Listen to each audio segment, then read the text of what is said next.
Jacob Khachatryan is a criminal lawyer who will not promise you the world just to sail you up the river. With his experience and skills, you get a defense attorney that is truly by your side, defending you at every stage of the prosecution, including a jury trial where he's had over a 92% success rate for his clients. Whether it's a DUI, domestic violence, or even something as serious as murder, Jacob is the guy you need by your side.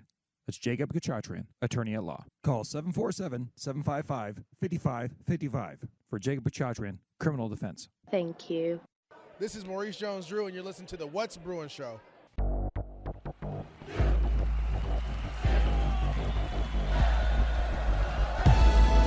You're listening to the What's Bruin Show, part of the What's Bruin Show network, with your hosts, Jake Berryfield and Mike Regalado, and occasionally some friends, talking all things UCLA sports. And now, it's time for the What's Bruin Show.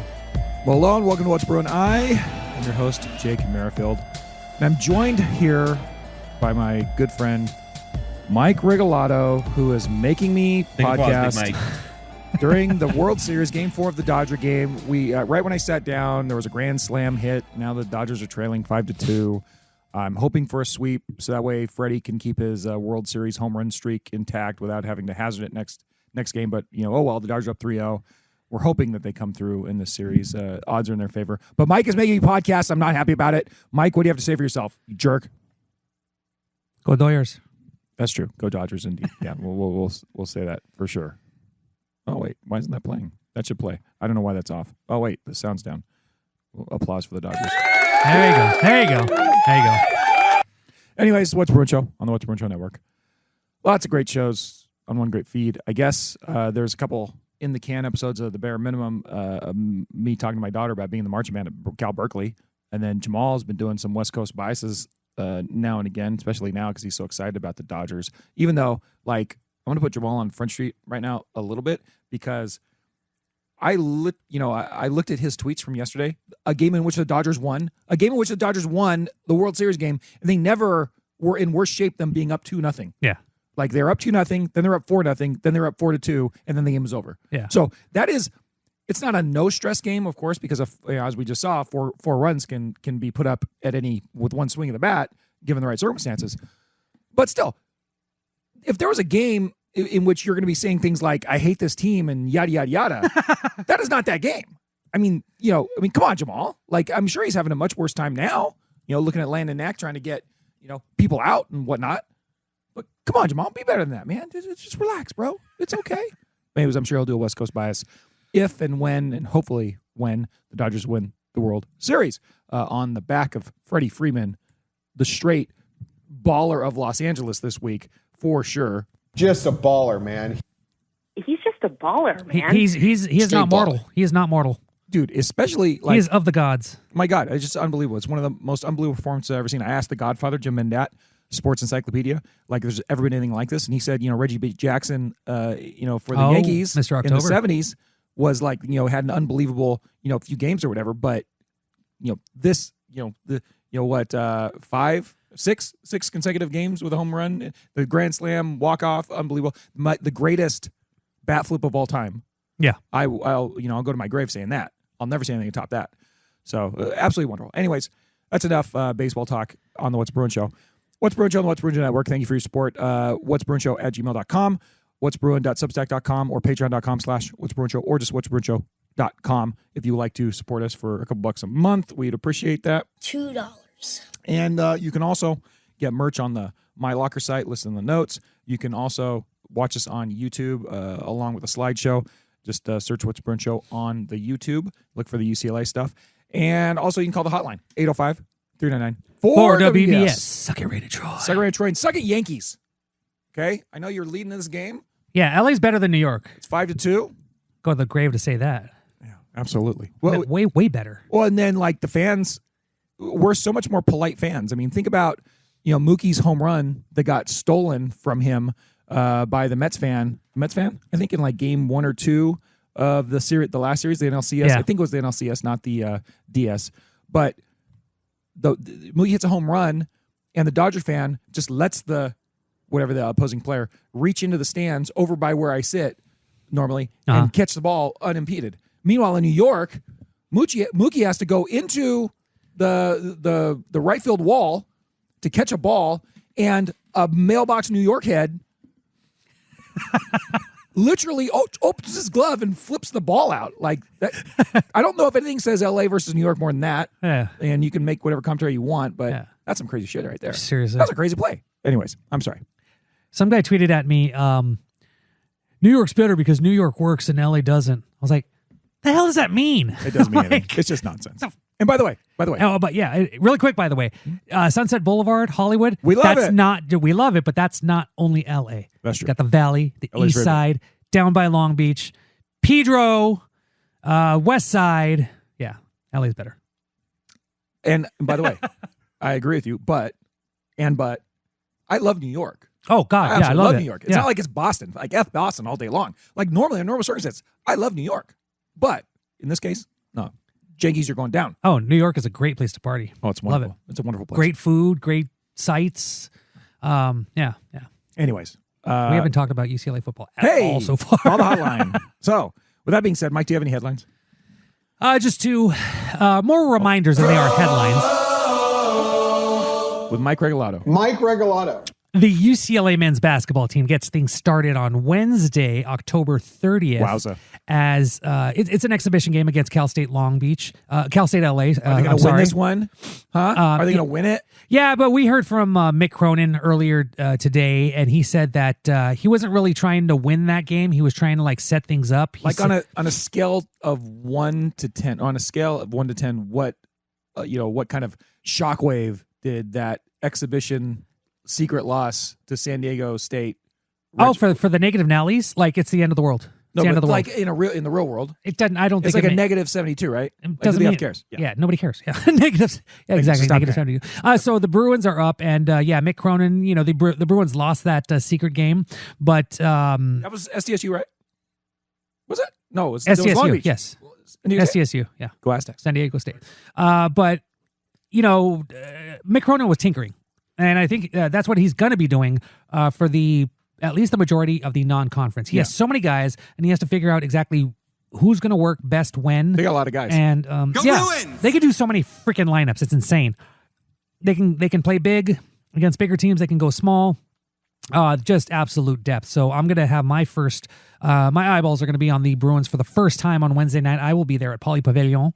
That is being broadcast on the someone asked on the Twitter, where's it broadcast? It's on the Big Plus streaming service. So that's the only place that you can get it. B1G Plus. Uh-huh. Okay. And on Monday, actually, I guess I can say this now. Go Bruins. Wednesday, I am going to be interviewing friend of the show, Corey Close. And that interview will most likely be up on Thursday on Bruin Report. So keep an eye out for that. But yeah, on Thursday, the Bruins leave for Paris. And the Dodgers just had a home run. Will Smith, everyone's favorite catcher. 5-3. 5-3 in the top of the fifth. No outs. Will Smith doing his little hand waves. Breaking news. Let's go. Will freaking Smith. I got to text Megan because that's one of her favorite players. So, really quickly. Yeah, so the Bruins are leaving on Thursday of this week to go to Paris, where they will have their season opener against Louisville in the We Play Classic. O-U-I? Oh, We Play. The We Play event. And that's going to be like one of the first ever events like that the Bruins are participating in internationally to start the season. But I will also be having my women's basketball season preview coming out either at the end of this week or early next week. So also be on the lookout for that. So Jake, deal with it, bud. Basketball season started. No, for real. Well, you went to the Lakers game last week. Where Bronny James is the 3-1 Lakers. Bronny James is like the MVP, isn't he? Running through the West like the ain't no thing. Oh my God, the Lakers look so good right now. They almost beat the Suns yesterday. They do. LeBron didn't score his 10th point. By the way, his 9,000 game plus 10-point streak. I turn on the game and like right when he hits the three, but man, I was getting close. Yeah. Anyways, the Lakers look good. Mike, we could agree on that right now. We can be happy with each other. Oh, they look really good. The I'm just from what I've glanced, they just look a little bit more cohesive than they did last year. And we'll see. Hopefully they have a stable roster, but hey, it's looking good so far. So basketball's starting, but at the same time, we are now focusing on football. because we're in the middle of the season, just past the halfway point. And we got a few things that we got to talk about because last week you weren't here. As I said, you were at the. I have nothing to talk about. I want to watch World Series. You say you have something to talk about, Mike. So I Just a guess little we're bit, going to just a little talk. bit. That's a US. little bit. I Wait, mean, so we'll is get that through the- this quick. Is that the 'cause BROfiliated Headlines? That is it. All right. I'm just teasing Mike. All right, here we go. Okay.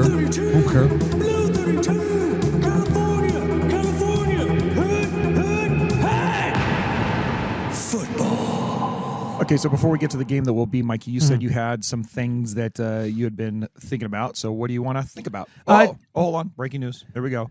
0 outs, and we just walked Tommy Edman. He's on base. Yeah, he was on base. All right, good. Let's go. So no outs. Implode, New top York, of the fifth. Implode. Yeah. Screw you, New York. Love you still. Just really quickly, Jake. Just a really quick face-to-face one-on-one about what the hell happened at Rutgers. It was an offensive explosion. Oh, yeah. All of a sudden, because UCLA was inept offensively, and all of a sudden, we have plus 20 points in the first half, where was nice. UCLA in the first 6 games couldn't get 20 points in a game. What do you think about it? I heard the post game, but just to bring it all together is obviously it's a good sign. My thing is they need to continue this, and I think they will. Having a bye week will help with that. But if they have that kind of consistency, and if the defense doesn't have a crappy game like they did against Rutgers, how good can UCLA be? Well, how good they could be is hopefully they can get another couple wins going through the rest of the season, just as a worst case scenario now, as opposed to the best case scenario is where we were a couple weeks ago, right? We're like, we'll be like if they beat anybody the way that they were scoring, averaging 13 points a game or whatever, or less than 13 points a game. Yeah. But I was very pleased with this Rutgers game.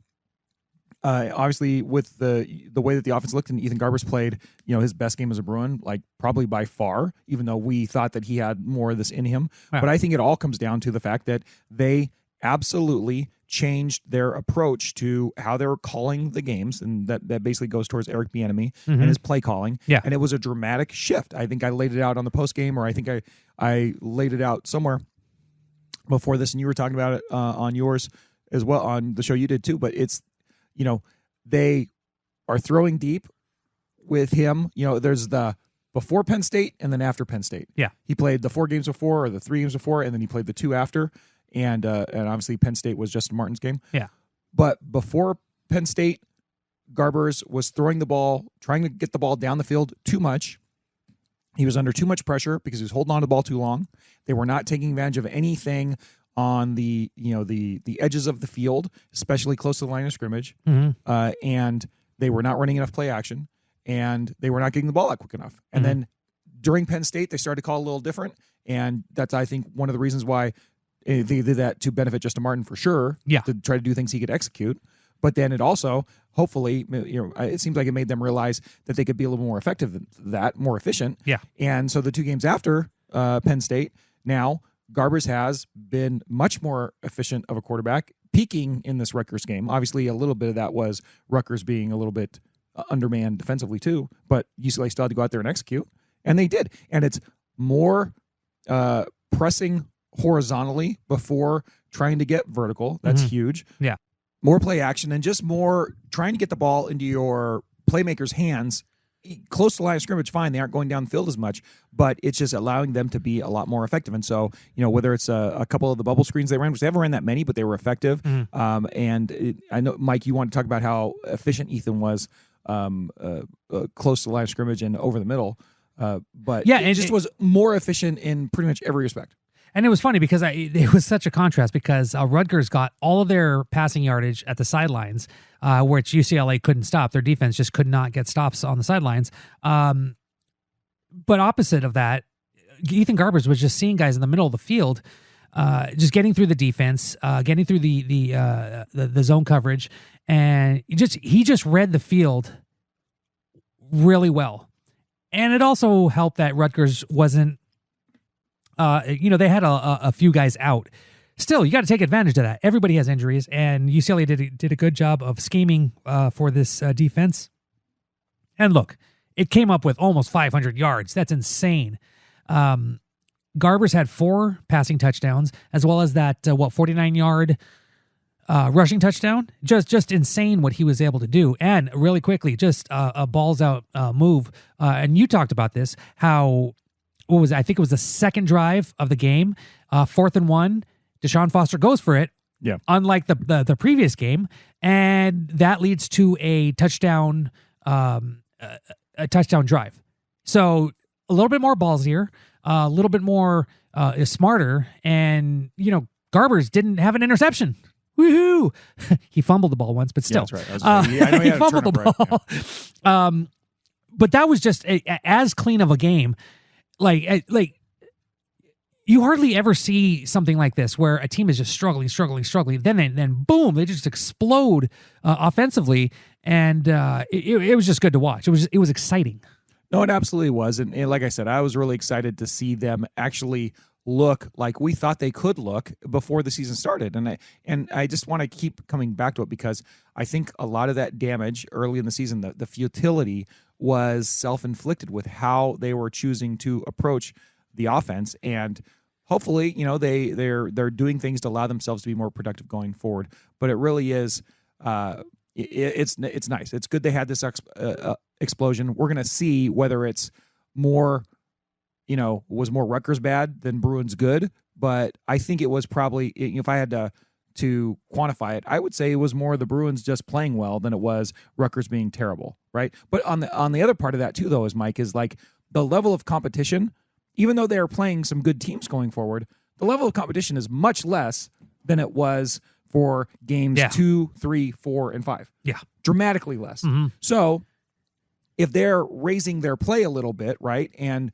being efficient on offense, and just with the defense, I tweeted today, and actually someone responded to us with kind of like, oh my gosh, I can't believe you're playing out the defense type of thing. But it was like I was actually surprised with how bad the defensive statistics were when you compare them to how they're doing in the conference. Yeah. But the eyeballs tell me that the defense is playing good enough, not great, but good enough, especially given the limitations we know that they have. Yeah. The problem has been the offense has been so limited, and we're like, this is inexcusable because they have much more talent than what they're showing, right? Yeah. So if they're going to play better going forward, the level of competition is down. Therefore, Mike, you started this whole conversation with how much better can they be or how good could they be? Well, even if we just say that every game going forward is a coin flip, that's 200% better than we thought it was, a couple weeks ago. Yeah.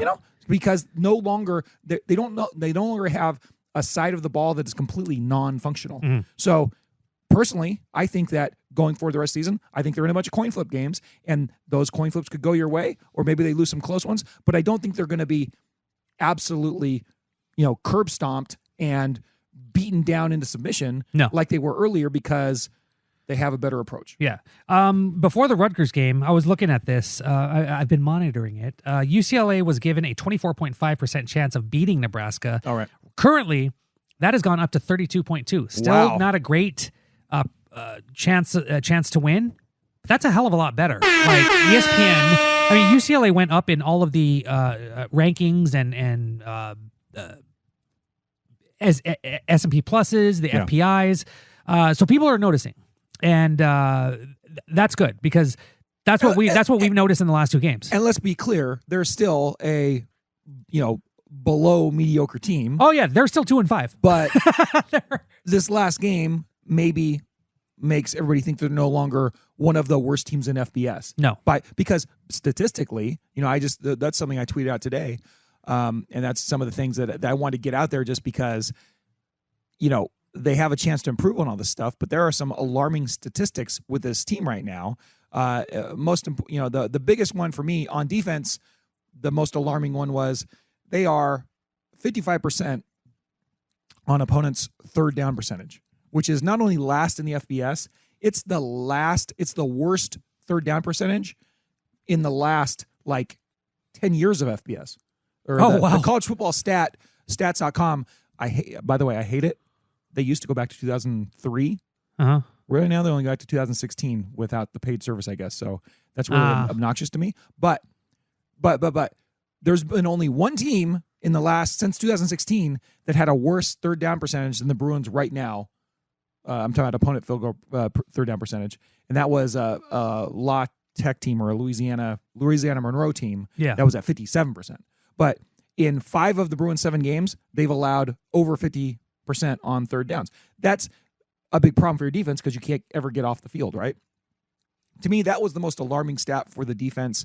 The rest of them are all just like, circumstantial. And like I said, Mike, by the eyeball test, we both would say that they're playing better or at least as good as we thought they could play, right? Yeah. Like, absolutely. I have nothing but really, relatively positive things to say about the defense. On offense, though, now coming into this game, I tweeted this out wrong. I got to change this, Mike. That's all right. It's okay. I think you have an hour. Just copy and paste and just Yeah, do the edits. that's all right. Anyways, on the Bruins on offense, dude, third down percentage, they're 16th in the Big Ten. Points per game, they're last in the Big Ten. Rushing yards per game, they're 17th in the Big Ten. Second worst in FBS. That's the FB worst in the Big Ten as well. Yards, I got to delete this tweet. This is a terrible tweet. Yards per attempt, they're 7th in the Big Ten in the passing. Yards per play, they're 16th in the Big Ten. And sacks allowed, they're 16th in the Big Ten. So, I mean, like, a lot of really rough stats.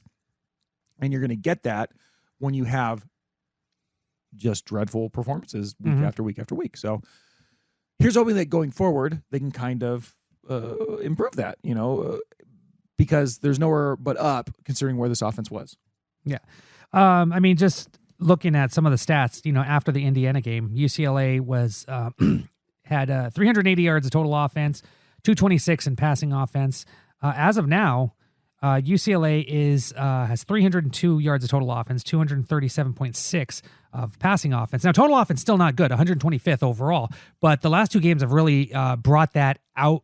Okay, like 125 out of 133. Still in the cellar, but they're on the steps on their way up to the first floor. So, yeah. Passing offense, just dear God, they've gone up to 60th in the nation. I mean, Ethan Garbers has thrown 676 yards in the last 2 games. That's about 340 yards, I would say, 335, something like that. I should do the math on that. But still, that's well over what they were doing at the beginning of the season, only doing 220.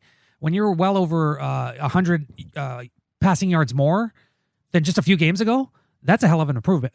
No, absolutely. And, and along with that, the, yards per attempt have come up and all the efficiency stuff, the third downs have come up, all that stuff. Absolutely. So yeah, that's just stuff too. And that's why everyone is excited. UCLA is 2-5, but there isn't that doom and gloom as there was like maybe 2-3 weeks ago. There's a little bit of hope. I mean, they still suck. In terms of a record, they still got their butts beat from Indiana to Penn State, but it's you can see that, and as you said, as you rightly pointed out, they're not playing these top 25 teams right now, and the teams going forward have kind of performed below expectations, like Iowa, Washington, USC. I don't think Washington's below expectations, but they're not unbeatable in a way in which Oregon and Penn State probably were. Exactly. Yeah. But the other part of this too is, we're talking about the level of competition going forward, and I'm just like pulling up, you look at it statistically or record-wise and all that stuff.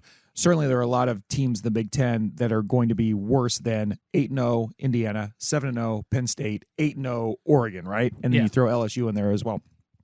So they went against what is the cream of the crop of the Big Ten right now, other than Ohio State so far this season, right? That's a pretty tough draw now looking at it. We didn't think Indiana was going to be this good. Well, it turns out they're this good. Going forward now, I'm just going to use the PFF stats as my reference point, but you could use probably any other stats as well. But on their grades, Iowa's the only team left on the schedule that is anywhere near the level of competition of Indiana, Penn State, and Oregon, according to PFF. And I think, all of us using our eyeballs, I wouldn't put Iowa in the category of those 3 teams either, right? Mm-hmm. And then you look at, Washington, Nebraska, and USC, they're all, according to PFF, below Rutgers and Minnesota on their overall scale, and according to a bunch of metrics too. That doesn't mean that Washington, USC, and Nebraska are all worse than Rutgers or Minnesota, but what I'm saying is they're all probably comparable teams, right? So UCLA played a bunch of Tier 1 teams in the Big Ten so far, and now they have a bunch of Tier 2, middle tier teams left. And certainly they've been on the lower tier, but if they play like they played against Rutgers, I think they're going to be in every game just like they are, against it. There's nobody, there's no other juggernauts left on the schedule in my opinion. I think in yours too. So that means that we have some potential for some nice moments. We have some potential for them to build towards the end of the season, which I think is all we'd want. Yeah. And we, and really like that's cool. And at the end of the day, as mad as we were about how they approached the season and how Eric Bieniemy started the season with the offense he was running, really, bottom line is, considering how good Indiana is, the only game on the schedule at this point that we could point to and clearly say they should have won that goddamn game was freaking Minnesota. Yeah. That's it. Hands down. And so they're -1 in my eyes as far as on the season. Yeah. Even as bad as it's gone. Yeah. And so they could make that up because I think, Yeah. if you have a positive on the 50-50 games going forward, like there is room for them to be positive by the end of the season. And I think that's all you really need if you're Deshaun Foster in your first year as head coach, and then you adjust from there. But you need to build some sort of positive momentum for the program to get people to start donating again, to get recruits to actually start looking at you again, even though he's out there working or whatever. Like that's what's important. And I think there is that opportunity there because really, no matter how bad it was, they probably are going to lose 4 of those games anyway, regardless, no matter what. And the thing about Yankees strand 2 more, Dodgers down by 1 run going into the 6th. Let's go, Dodgers. And I don't want to get too into this because it is still a lot of work to be done, but we can legitimately say 5 games left, as we're talking about, maybe a coin flip in most of these games. Can UCLA get to 4 wins to get bowl eligible, or at least 3 more wins, because there are those certain instances where they don't have any enough teams to fill bowl slots. So 5 wins can sometimes get a team into a bowl game. Yeah. Okay. I know. Way too early. Whoa. But Easy, that's easy, where Tiger. Mike. That's just relax. Where's I'm gonna play that. I'm gonna say, all right. I'm sorry. We don't want to hyperbolize yet. No, exactly. I'm But gonna that's say, that's something positive to look forward to. And if there was ever a goal, I know Coach speak. They're talk about 1 game at a time, but how much joy would it bring this team to go to a bowl game, Mike? I'm just saying after the horrible start, Mike, it would bring a lot of joy. Yeah, but we still have a lot of for them to games. say that they're going to go bowling. That would mean that they would have to win 4 out of 5, as you just said, or 3 out of 5, or in a rare. Let's just go with the traditional. 4 we or got to 5, get to 6. Exactly. Let's just go with that. Okay. Yeah, if they got the 5 wins and then lucked in a bowl game because they went 3-2 down the stretch or whatever, fine. Mm-hmm. But let's just if we're gonna talk bowl games and not sound rompy pompy, Sounds rumpy pumpy. No, I know, I get you. But just we don't want to have our rainbows coming out of our behinds like maybe some of our friends may or may not at some point. Iron Mike. Not to cast aspersions at anybody, right? But like they got a long way to go before you can even think about, given the start of the season, before they can think about bowl contention. Although we would be overjoyed. Hells yeah. If they went to a bowl game, we'd be doing cartwheels. It'd be awesome. If they are nowhere near that yet. If the Foster Farms will still existed and UCLA had a chance to go to that, effing lit, freaking awesome. I would be there. I'd be there in overalls and a John Deere hat. Let's go. But it's not. Look at this point. Sorry. It'll probably be the Hoffy Bowl. We will not be mentioning bowl game appearances until they have 4 wins with 3 games to go. Does that make sense? Otherwise, it's an automatic. Get to the chopper. I might do it after 3. And you know what I'm going to hit? Yes, I Get to the chopper. But let's okay. Because you just literally said if they win this game, you're talking about a bowl game. Get the F out of here. It's possible. Get to the chopper, Mike. It's possible. Get to the chopper. All right. Anyways, hey, let's just take each game 1 game at a time. Yeah. And not to freak out. Although I'm freaking out about the Dodgers. I don't know what they're holding up some Visa card thing, MasterCard thing. I think it's a stand-up. It's a tribute. Okay, that's good. I like that. Oh, stand up to cancer. This is good. That's what I was going to say. Yeah, it's like, yeah. Absolutely. Everyone's standing up with a support sign. this. Yes, exactly. Okay, this is a nice tribute in the middle of the World Series. Frick cancer. Absolutely. Big jerk. Okay, so anyways, let's move on to... Are you going to drink a beer, Mike? I just finished one. Oh, hey, First look one. at you. All right, well, let's get to the Symposium, and then we'll get to the game that will be, and then we'll get to... Some Dodger baseball. there we go. Okay, so here we go.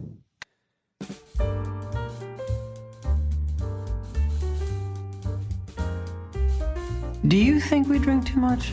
No, we don't drink too much. Men face reality, women don't. That's why men need to drink.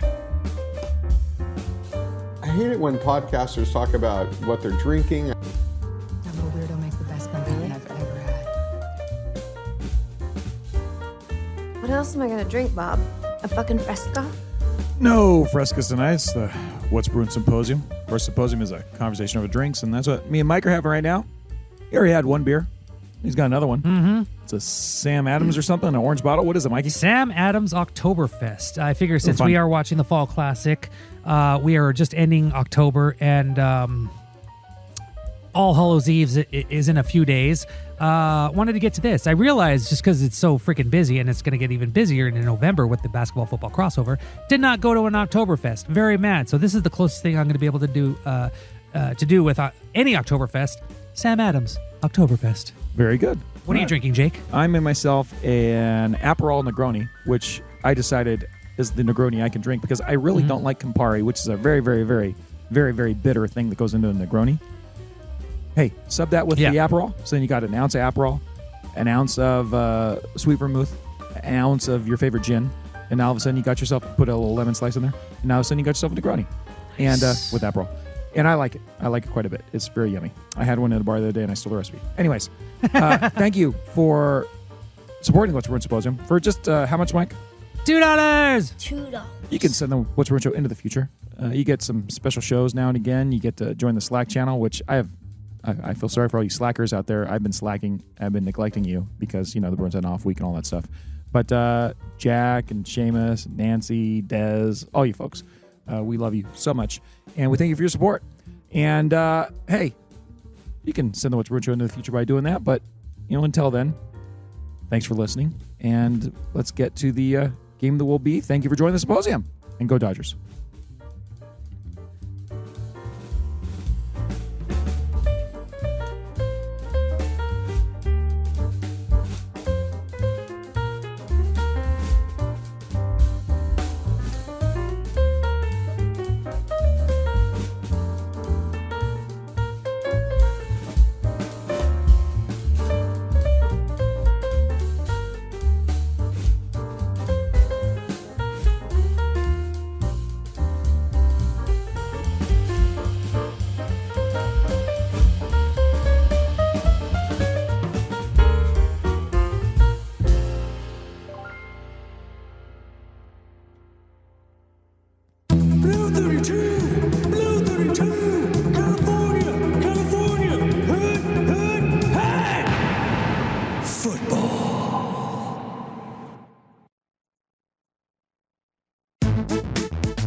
So UCLA, coming off of their big win at Rutgers, are going to go on the road again with a week in between. Coming off the bye week, they're going to go back out to a place they've been in the last 10 years or so, out to Nebraska.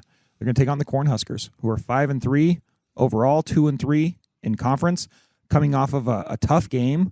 Once they battled 2 tough games. They battled Ohio State, and then that was right after they absolutely got murdered by Indiana, I should say. Just like everybody's who knew? Just destroyed by Indiana, which is not a surprise anymore.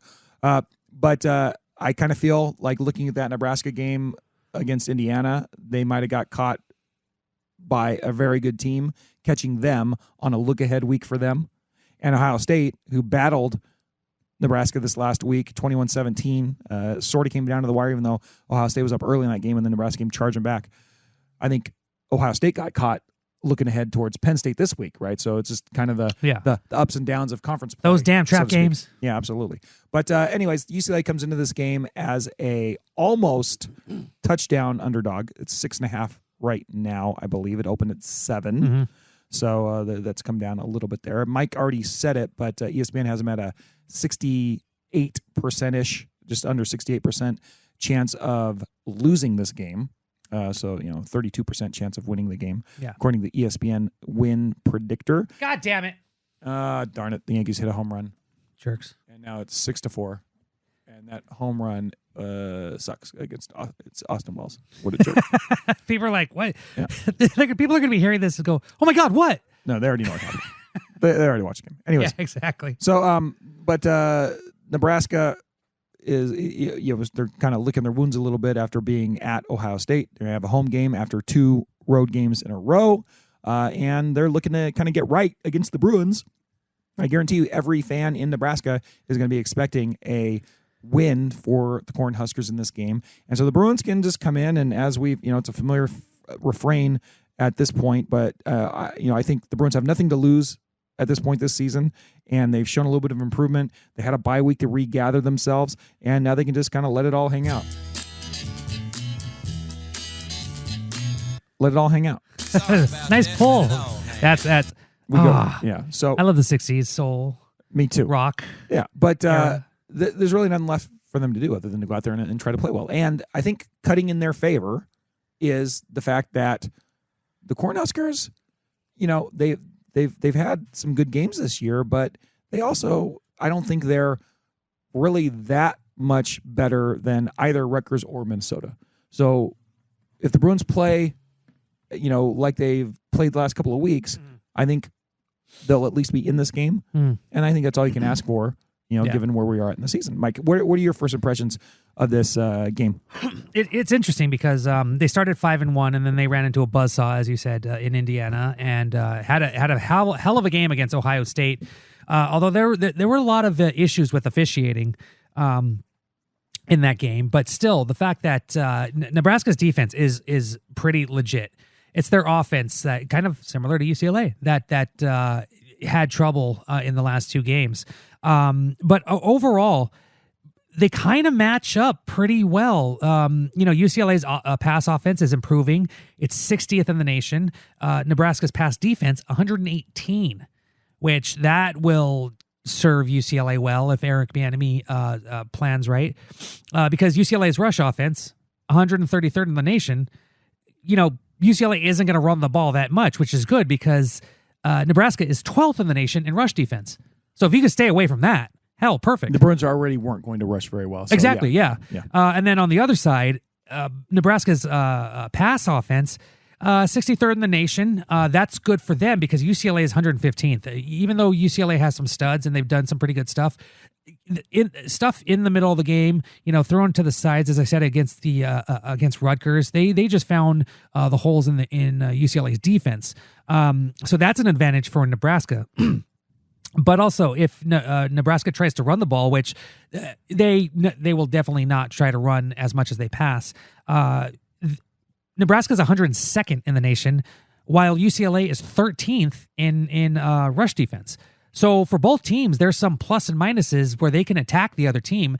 And hell, that's going to be a hell of a game to watch. That's going to be pretty exciting just to see both offenses really try to get after the defenses.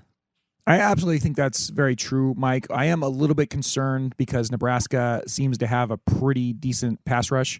And that's something that is not the same as Rutgers or Minnesota. I was going to bring that up. Many of the other teams on UCLA's remaining schedule. Yeah. You could probably make the argument that Nebraska has the best pass rush of any of UCLA's remaining teams on the schedule, and probably the only team left on the schedule that's got like a top half of the Big Ten sort of pass rush. So if you're looking at hopefully Bieniemy and the players can negate that with the short passing game they've been going to. Yeah. But that's still a concern for me, especially with the offensive line, who looks better, but there's still some things they need to patch up. But still, yeah, as you said, that's the other thing I saw. The Cornhuskers are really good at getting into the backfield. 16th in the nation with 23 sacks. Yeah. UCLA is nothing compared to what they were last year. They're trying, but it just hasn't worked out for the Bruins. There are 5 games in which they have totaled 2 sacks total over those 5 games. Yeah. And then one game against Hawaii, they had a bunch, like 5. Yeah. And then one game they had 3. Yeah. But that's not great. So they definitely have to be aware of what Nebraska is putting on the edges.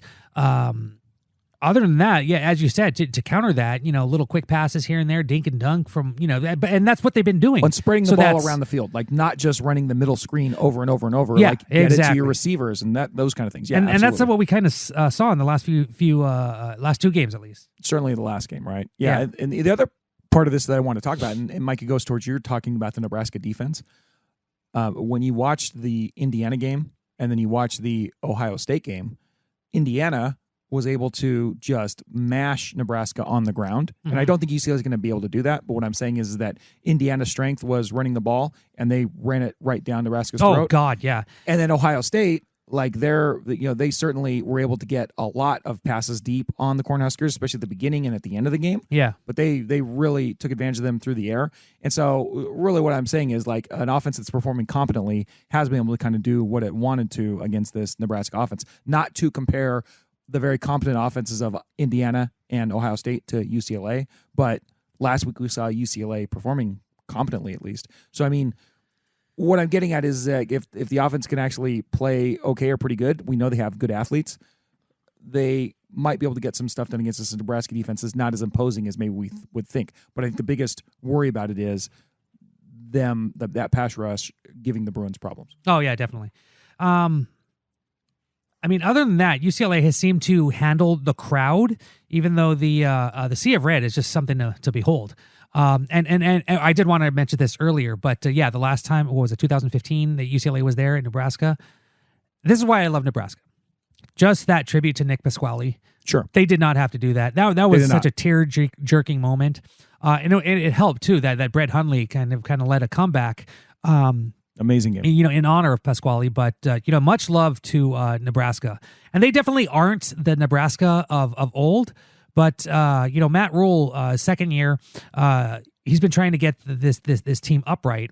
And he's done a decent job, but the last 2 games, they just got swatted by Indiana, and it looked like they had their stuff together against Ohio State, but now how are they going to do against UCLA? Obviously, that's a game you want back. You lost 2 in a row. You definitely don't want a third loss, especially to this newbie to the Big Ten Conference.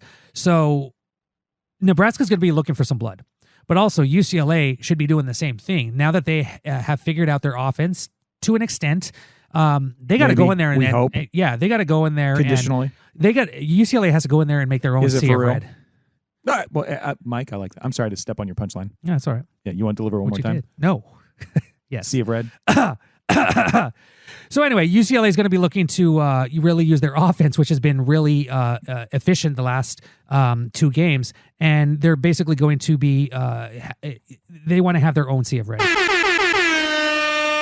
Blood red. Take that, Nebraska. Yeah, that was a good punchline, Jake. I'm sorry. Next time, point to me and tell me to shut up. Just tell me to shut up. Mike, I think you're right, and I want to get to something that you said that you did mention about the road trip aspect of it. And it's like UCLA, relative to how they've played this season, has actually played pretty good on the road. Beat the spread. Yeah, and by the way, this Nebraska game is tough. Oh, Shohei Ohtani has a chance to even this game up in the 7th inning. Guy on base. And we'll see what he does. But safe at first, he couldn't get the runner. I appreciate the nice thoughts nice things you said about the Nebraska fans, and like there's no other more gracious fan base. It doesn't seem like in college football. I think you can probably say that pretty safely. Mm-hmm. No one any better. But as far as road environments, this is not going to be. It's going to be a great road environment for the Bruins as far as like going to make things tougher for sure. But it's not any worse than LSU or Penn State. Not by any stretch, right? Yeah, it's going to be hella tough, as the NorCal people say. But they've already been to some hella tough places and actually kind of battle a little bit. LSU, Penn State. I don't think, like I said, I think people overblow how well they did against Penn State. It was better than people expected. They hung in there. But like that game was a game that was never in doubt for Penn State, really. Mm-mm. The LSU game, though, they were tied at halftime in that game, and they were fired up. Yeah. And they come out and piss the bed in the second half. But that wasn't about the crowd. You know what? When the Bruins were pissing the bed, half that crowd had left. So that wasn't a crowd thing. That was a UCLA playing thing. So what I'm saying is the road environment's not going to intimidate this team. That I think we already know, right? So that's another part of this. It's like if the Bruins can just play pretty good, Like, we know they've played relative to their performances this season pretty good on the road, so that's not anything that should be overly intimidating, even though it's a back-to-back road game. Right? Yeah. So that's good. All right. Last thing, I don't want to skip it. I don't want to give us any bad juju, so we'll just do some very quick trivia, even though I totally neglected it this week. How dare you? Go Dodgers. Now it's time for Jake's Trivia, brought to you by Jake, bringing you all the coolest trivia of UCLA football's opponent for this coming week. And now, Jake. Mike. What's up? Did you know that the largest publicly held quilt collection is kept in the International Quilt Study Center and Museum in Lincoln, Nebraska? Nice. Isn't that amazing? Oh, my God. I love that stat. That is a great stat. Mike, did you know that one of the world's largest mammoth fossils ever found was unearthed in a Lincoln County place and displayed at Morrell Hall? Nice. Mike. Jake. Did you know, or how high is Nebraska's highest point, Mike? How many feet? 12 feet above sea level? No. It's actually like almost a mile above sea level. Oh, really? Panorama Point. Yeah, I guess that makes in sense. southwestern Kimmel County at 5,424 feet. It's flat as F, though. God dang it. Shohei Ohtani just struck out. It's up to Mookie now. Damn it. Come on, Mukado. Mike. Jake. Did you realize, this stat's going to blow your mind because I guarantee you would never guess it, but I'm just going to tell you. Nebraska has more miles of river than any other state. Really? I can see that because that's a lot of runoff into the Mississippi River. Well, there you go. Mm-hmm. Isn't that fun? That's your trivia. Yeah. Okay. Here's one last one. Oh. How do I frame this? I don't know. So, Memorial Stadium, where the Huskers play, has a capacity of 85,458, but they set a record in 2023 for 92,003 people in attendance. For what? At Memorial Stadium. I don't know, Mike. You tell me. A women's volleyball game. Oh, remember yeah, that last year? Last year. Yeah, look at that. That was dope. That was badass. Very nice. So just a baller. He's just a baller. I forgot that. Yeah, man. I should. Yeah. Okay. Very good. The state sees an average of 39 tornadoes each and every year. Oh, so let's hope the Bruins will get stuck in a tornado, or just laying on the field and stuck a bunch of players up there. Keegan Jones is pretty light. I don't want him flying away. It's actually going to be a bit windy as well as rainy this Saturday. Ooh, tornado weather. Yeah. Let's see. Yeah. All right. Okay, Mike, that's what we have. So why don't we get to our predictions? Okay. What do you think, Mike? Bruins are 6.5 point underdogs. Let's see. I'm gonna go with the UCLA win. I like where they're going. Shocking. I know, right? You don't say. I know, right? But it's not going to be crazy. One other thing I want to say is, for whatever reason, some of the rankings for the Nebraska Cornhuskers say that they're terrible on special teams. I can't tell exactly what that's from. I mean, they have. I know don't they have a dope ass kicker? Well, he missed 3 kicks in one game, but then he's been pretty much money. Yeah, the rest. Yeah. So I don't really know. I'm have they had a bunch of punts blocked? No. Have they had a bunch of kicks returned on them? No. Have they returned a bunch of kicks? No. So, I mean, there seems to be some sort of special teams edge for the Bruins in this game, theoretically or statistically. I'm not sure what it is, but if it happens, then I guess, we shouldn't be surprised. Mm-hmm. But, I don't know how to quantify it. Ah. Okay. But here's hope. It's college football. That's how you quantify it. If they're gonna have to win on the margins, maybe that's a margin they can win, because we know we got ourselves a Bugatti. Yeah, exactly. A Bugatti. And I still haven't downloaded the drop. It's okay. We'll get it. After All right. Will. I'm all for weird scores, and this isn't too weird, but I'm gonna pick UCLA 36, Nebraska 34. You think they're gonna score 36 more points? Yeah. All right, Mike. That's very optimistic. That would have me, really happy. I'd have a lot. They of score people 36 really... points. I'm gonna be. Oh yeah. Very happy. Okay, Mike. That's good. I'm gonna come down off of the Bruins' big point outburst this last week, and I'll say, on the road, they scrapped together 24 points, right? And now I'm just trying to decide whether I want to be ever the optimist or not, which I usually do. So F it, I will. Bruins win 24-23. Go Bruins. Let's go. Yeah, I think it'll be a close game too. Yeah. So I think it's whatever offense manages to score more points. That's Hard usually what we to think. argue with that. Hard to argue. All right, very good. So, yeah, let's go. Let's hope that Keegan Jones gets his butt going. Let's hope that Harden's running hard. Let's hope that Ethan is playing big. My name is Ethan. Or just call me E. And all the rest of them. So let's go. Okay, Mike. Well, I guess it's time for Bill's favorite part of the show, and then we can hopefully watch the Dodgers win this goddamn game. 2 outs. Guy on second. Top of the 7th. They have time. Top of the 7th. But do something. Mookie's up. Jesus. 1-1 count. We'll see how that goes. But let's go ahead and do what's brewing with you, I guess. What's brewing with you? You asked me. What's brewing with me? Yeah. What's brewing with you? What's brewing with me? What's brewing with you? Mike, what's brewing with you?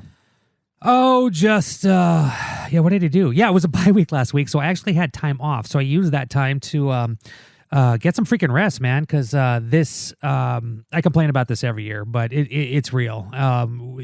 The Bruin beat reporters are already talking about the November basketball-football crossover, and as I said before, basketball unofficially starts tomorrow with an exhibition game against Cal State LA. But yeah, it's happening, people. Basketball season's here. But no, this past weekend, yeah, Mookie just struck out. God darn it. Yeah, just had a few Halloween shindigs to go to.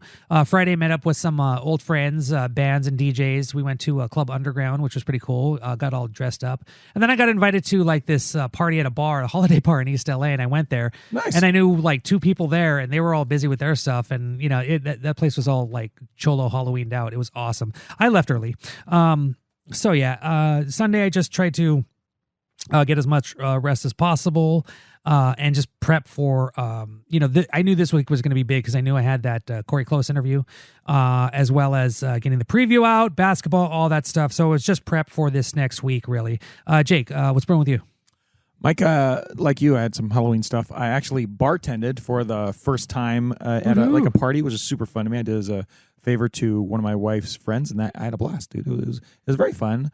And I was channeling my inner, Sam Malone, I guess. Do you think we drink too much? No, we don't drink too much.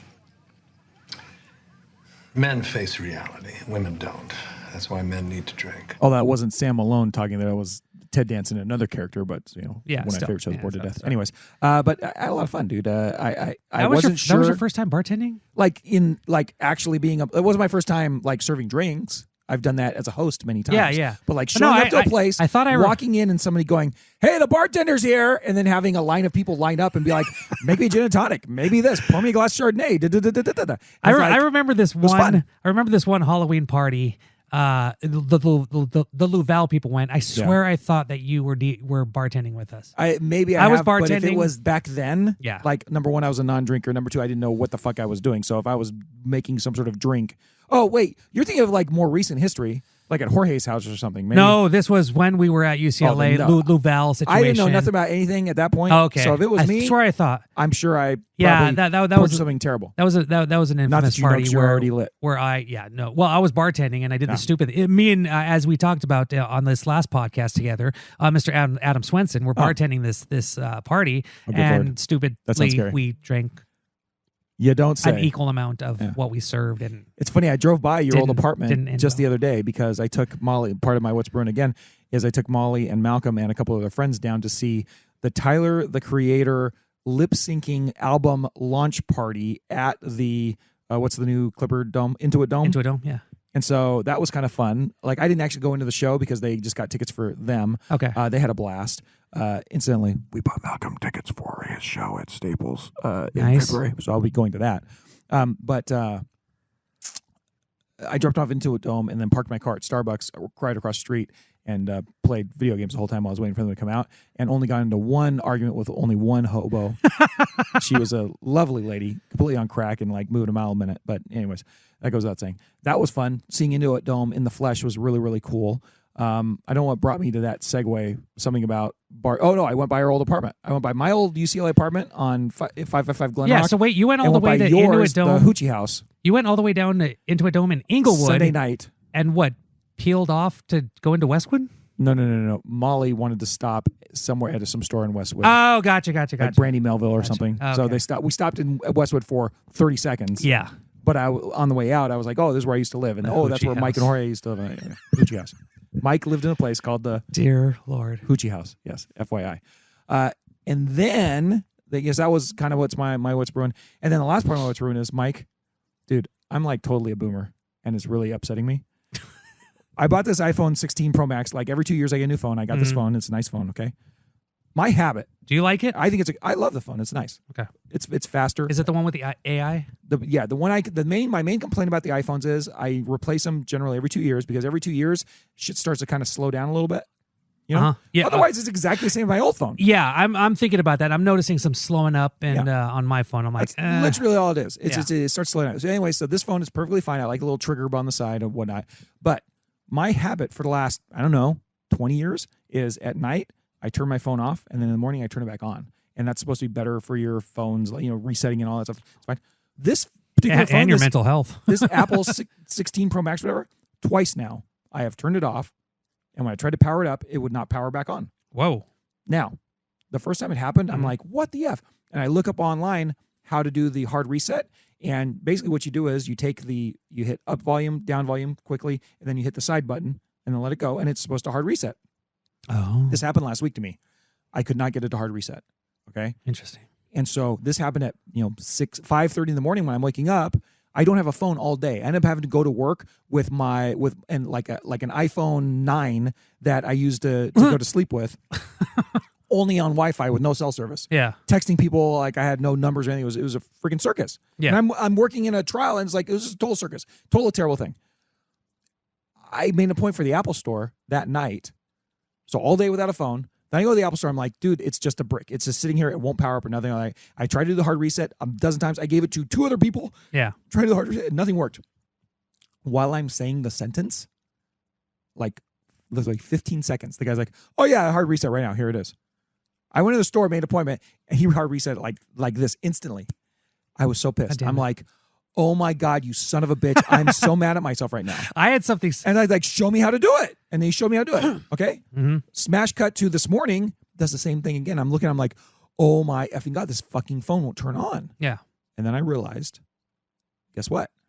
You didn't plug it in for power? No. When I handed the phone to him to hard reset, he did it like that. Yeah. I had taken the case off it. So I was like, holy shit, wait a second. Let me take the case off this phone and get just like proper access to these buttons. Oh, so and you it think worked. So you think the case? That's exactly what it was, because then I took the case off and all of a sudden I was able to hard reset the thing. That doesn't mean that my phone isn't sort of flawed in that it turns off and then doesn't want to turn on again. Yeah. But at least I know the fix now. Yeah. Exactly. But I'm like, I was so mad. I was like, oh my God, I felt so old. Look at this stupid, 30-year-old guy saying, hey, old man, you're an idiot for not being able to hard reset your phone. Yeah. Oh, I was so pissed off. I showed you to use the zoom button. That you Yes. press a button and it zooms into the screen. It's very cool. I don't know how I did it. I think I know how I did it, but I accidentally was trying to zoom in, and there's a menu that comes up, and I hit one of the buttons that kind of like freezes it in zoom mode, and it stayed in zoom mode, and I could not go, I couldn't move the screen. I'm like, That's rough, how the bro. hell? How do I go back? So I couldn't go to settings. I was trying to turn off the phone, but that wasn't working. I don't know why.